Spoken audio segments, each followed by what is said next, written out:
CR.com. Shout out to them. Shout out to CW. Shout out to Black Lightning and the Justice League. Today I'm going to talk to you guys about the Tattooed Man. Now, like I just said, the Justice League had a very different spin on the Tattooed Man. I mean, he was an anti-hero, and so is Black Lightning. And, despite his apparent simplicity, Tattooed Man has proven to be a surprisingly resilient concept. Multiple versions of the character have been deceptively powerful men who's tempted to leave behind the life of crime they've developed. Now, with that being said, although he was introduced early in the Silver Age of DC Comics as a villain for Green Lantern and later, the Justice League has been reinvented both for the modern era in comics and for the television series Black Lightning. So now, we're taking a closer look at the most prominent versions of this compelling villain. Now, before I continue, I saw the recent episode of Black Lightning. We saw the Tattooed Man, come alive once again and handling business. He literally stopped a group of black people from arguing over scraps. He was like, he was just really disappointed. He was ashamed at the fact that his people were arguing over rations, over scraps, when they deserve to be having more. You know what I'm saying? So I gotta respect that right there. Stop, put a stop to things like that. I think that's dope. And I'm gonna talk about that next too, man, because Wayne Brady just got cast as DC villain Gravedigger. I think that's gonna be pretty dope. But our first man on the list of the Tattooed Man is Abel Tarrant. Abel Tarrant was the first Tattooed Man introduced in all the way back in 1963 as the Green Lantern, issue number 23 by Gardner Fox and Gil Kane. Tarrant was a Green Lantern villain who was exposed to mysterious chemicals during a heist attempt. Now, learning that the substance allowed him to create objects from his body, he covered himself in the substance so he could always create new weapons from his body at any time. So he became a member of the Injustice Gang and fought against various members of the Justice League multiple times over the years. Eventually, he tried to step away from crime. He even tried to push fellow villain Kronos into helping him change the past to keep himself from ever becoming the Tattooed Man. But he couldn't help himself and returned to villainy. He ended up on the Suicide Squad during the events of Infinite Crisis. He tried to betray them so he could join the secret society of supervillains. He was seemingly killed for his act, but he since appeared in a brief cameo during Doomsday Clock, where he laminated the fate of DC's other Tattooed Man, Mark Richards. Now, created by Jeff Johns and Ethan Van Sciver, in 2006, Green Lantern into issue 9, DC's main modern Tattooed Man is Mark Richards. Richards was a former U.S. Marine who returned to the country as a killer. His tattoos are sin graft onto him, which gives him the chance to use the sins of people he killed to redeem them. Now, this is very similar to how, the Black Lightning's character is, in my opinion.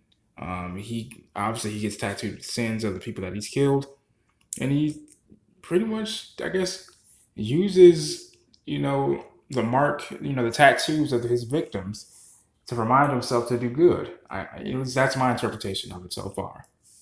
But anyway, he briefly served as a villain before making a surprisingly genuine turn towards heroism during the events of the Final Crisis. Now, he and his family were among the survivors of Darkseid's assault on Earth. Black Lightning ended up sacrificing his freedom to save Richards and his family. Now, Richards dedicated himself to helping fight Darkseid as a result.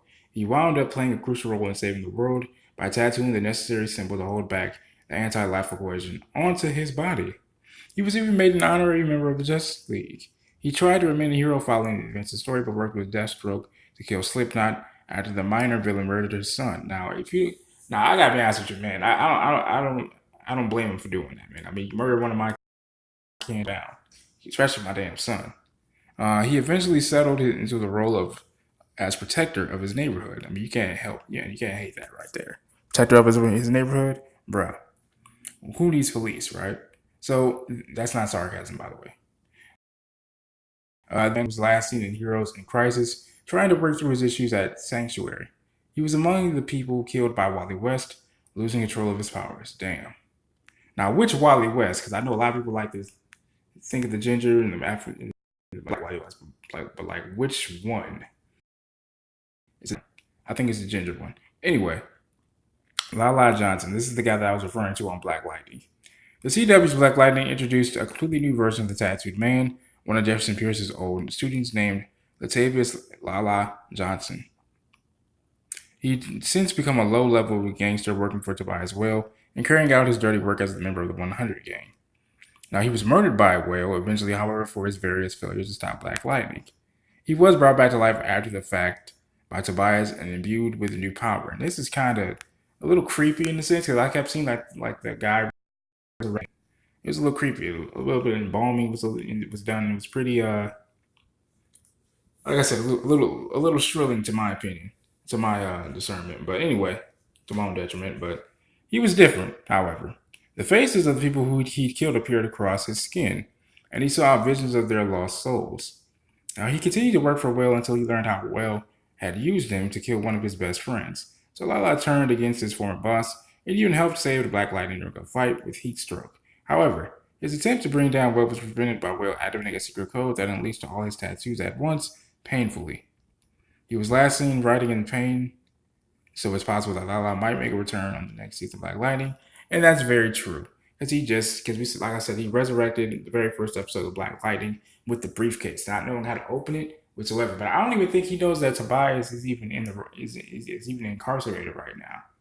And so, but someone tells me he's going to take this time that Tobias will is the way, obviously, to do some good in his community and for his people. And I think that's really dope for him to be doing that. This has been your voice here.